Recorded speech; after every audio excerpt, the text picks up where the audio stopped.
this is Divya here. Welcome to our Dira channel.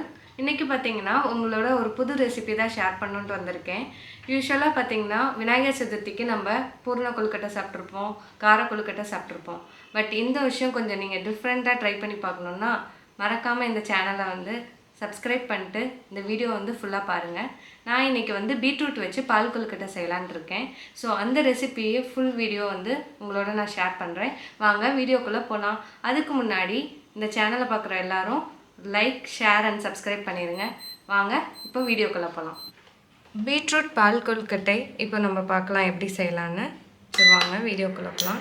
First வந்து ஒரு பேனில் நான் வந்து பீட்ரூட்டை வந்து கட் பண்ணி இதை வந்து மிக்சியில் போட்டு நல்லா அரைச்சி வச்சுருக்கேன், நல்லா ஸ்ட்ரெயின் பண்ணியிருக்கேன். ஸோ இதை வந்து கொஞ்சம் நேரம் கொதிக்க வச்சுக்கலாம். ஏன்னா இது நல்லா ஹீட் ஆனால் தான் இதை வச்சு நம்ம அரிசி மாவு இல்லை கொழுக்கட்டை மாவு நீங்கள் எது வேணால் எடுத்துக்கலாம், அதில் வந்து நம்ம மிக்ஸ் பண்ண முடியும். ஸோ இது வந்து கொஞ்சம் பாயில் ஆகட்டும். இப்போ பார்த்திங்கன்னா இந்த பீட்ரூட் வாட்டர் வந்து நல்லா பாயில் ஆகிட்டுருக்கு. ஸோ இதை வந்து நம்ம அப்படியே எடுத்துக்கலாம். நான் இன்றைக்கி கொழுக்கட்டை செய்கிறதுக்காக கொழுக்கட்டை மாவு எடுத்திருக்கேன். நீங்கள் வந்து அரிசி மாவு கூட யூஸ் பண்ணிக்கலாம். ஸோ இதில் வந்து ஒரு கப் கொழுக்கட்டை மாவு, இதில் கொஞ்சம் சால்ட் ஆட் பண்ணி மிக்ஸ் பண்ணி வச்சுருக்கேன். ஸோ இப்போ பார்த்திங்கன்னா நம்ம வந்து இந்த பீட்ரூட்டை வந்து நல்லா பாயில் பண்ணி வச்சுருக்கோம்ல, பீட்ரூட் வாட்டரை இதில் வந்து ஆட் பண்ணுறோம். கொஞ்சம் கொஞ்சமாக ஆட் பண்ணி லைட்டாக மிக்ஸ் பண்ணி வைக்கலாம். ஃபஸ்ட்டு வந்து கொஞ்சம் ஸ்பூன் வச்சு மிக்ஸ் பண்ணிடுங்க. கொஞ்சம் அந்த சூடு வந்து ஆறுனதுக்கப்புறம் நீங்கள் கையை வச்சு நல்லா மிக்ஸ் பண்ணிட்டுக்கலாம்.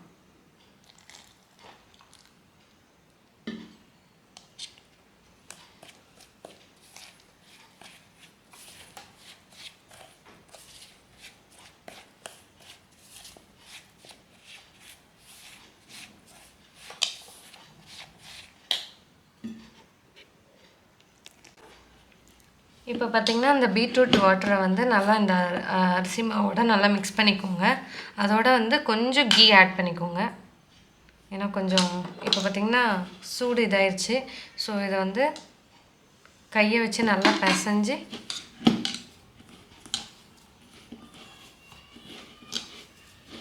இந்த பதத்தில் இருக்கணும்.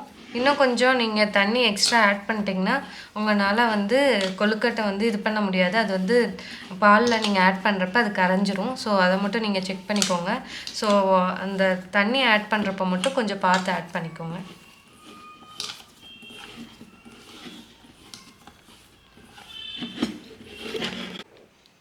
இந்த மாதிரி மாவை நல்லா சாஃப்டாக பிசைஞ்சிட்டு என்ன பண்ணுறீங்கன்னா கொஞ்சம் கையில் நெய் எடுத்துகிட்டு இந்த மாதிரி குட்டி குட்டி பாலாக வந்து உருட்டிக்கோங்க.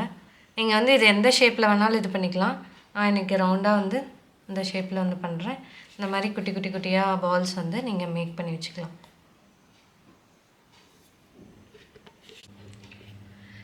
இந்த மாதிரி இதை வந்து நல்லா பால் ஷேப்பில் வந்து உருட்டி வச்சுருங்க. இது எந்த ஷேப்பில் வேணாலும் நீங்கள் இது பண்ணிக்கலாம். நான் இந்த ஷேப்பில் எடுத்திருக்கேன். ஸோ இந்த மாதிரி ரெடி பண்ணி வச்சுக்கோங்க.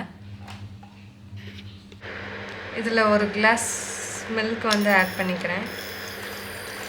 அது கூட ஒரு ½ கிளாஸ் வந்து வாட்டர் ஆட் பண்ணிக்கோங்க.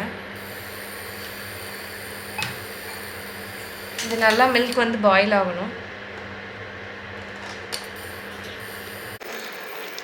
மில்க் நல்லா பாயில் ஆகி வந்துட்டுருக்கு. இந்த டைமில் நம்ம எடுத்து வச்ச இந்த கொழுக்கட்டை உருண்டையை வந்து இதில் ஆட் பண்ணிக்கலாம்.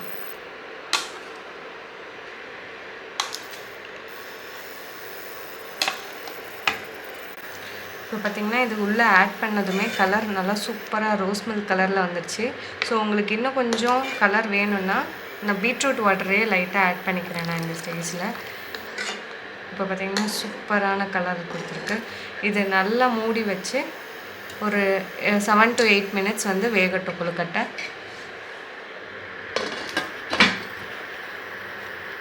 இப்போ பார்த்திங்கன்னா நம்ம கொழுக்கட்டை நல்லா மில்கோடு ஆட் ஆயிடுச்சு. ஸோ நல்லா இது வந்து வெந்து வந்ததுக்கப்புறம் நான் இங்கே வந்து பார்த்திங்கன்னா கொஞ்சம் வெல்லத்தை எடுத்து நல்லா காய்ச்சி அதை வந்து ஃபில்ட்ரு பண்ணி எடுத்து வச்சுருக்கேன். இதை வந்து இனிப்புக்கு ஏற்ற மாதிரி நீங்கள் ஆட் பண்ணிக்கோங்க. இதில் வந்து நீங்கள் ப்ரௌன் சுகர் ஆட் பண்ணலாம், இல்லை வந்து ஒயிட் சுகர் கூட நீங்கள் ஆட் பண்ணிக்கலாம். நான் இன்றைக்கி வெல்லம் தான் ஆட் பண்ணியிருக்கேன். ஸோ உங்களுக்கு ஸ்வீட்னஸ்க்கு ஏற்ற மாதிரி நீங்கள் ஆட் பண்ணி அதில் மிக்ஸ் பண்ணிக்கோங்க. வெள்ளைப்பாகு மட்டும் சூடாக இல்லாமல் பார்த்துக்கோங்க, ஏன்னா அது பாலோட ஆட் பண்ணுறப்போ திரிஞ்சிரும்.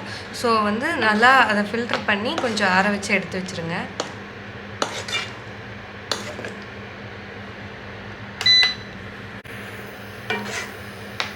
லாஸ்ட்டாக பார்த்திங்கன்னா நான் கொஞ்சம் தேங்காவை வந்து நல்லா அரைச்சி ஃபஸ்ட்டு இருக்க அந்த தேங்காய் பாலை வந்து எடுத்து வச்சிடலாம். அதான் கொஞ்சம் திக்காக இருக்கும்.